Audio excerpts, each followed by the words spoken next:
Be ready. 5 seconds.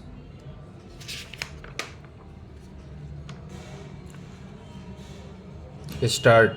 The petitioner in the instant petition has prayed for directions to respondent number 2 to allow her the benefit of maternity leave and pursuant to that grant her relaxation of attendance for completing the Master of Education within bracket MEd course. The petitioner has also prayed for directions to respondent number 1 University Grants Commission within bracket UGC to frame specific rules and regulations for the grant of maternity leave for postgraduate and undergraduate courses. Learned Counsel appearing on behalf of the petitioner submits that the petitioner was enrolled in December 2021 for pursuing the 2-year MEd regular course from respondent number 2 University. On 20th of February 2023, the petitioner received a reply from the Dean of respondent number 2 whereby her request for maternity leave was denied. The petitioner thereafter raised her grievance before respondent number 1, and since the petitioner did not receive any response, she has approached this court for the aforesaid directions.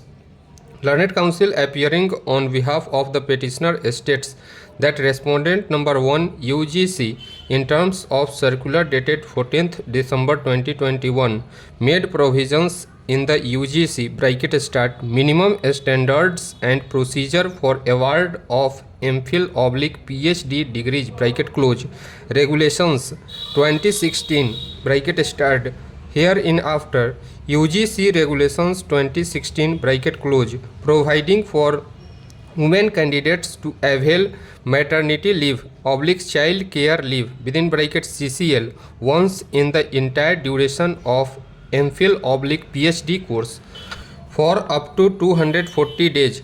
He therefore submits that the respondent number 2 should also be directed to make the necessary provisions for providing the sufficient days of leave towards maternity leave/CCL.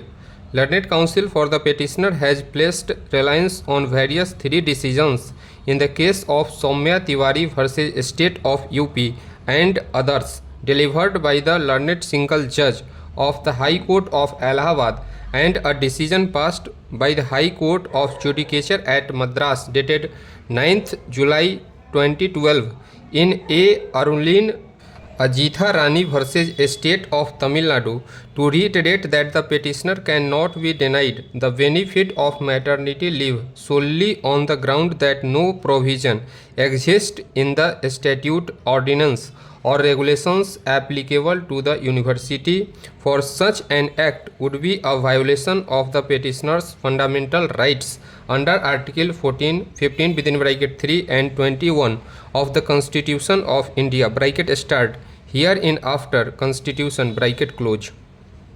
The Constitution as adopted on 26th of November 1949 served as a pledge that the citizens of India made to themselves, a pledge to disassociate ourselves from the parochial notions of society that prevented the ushering of equality.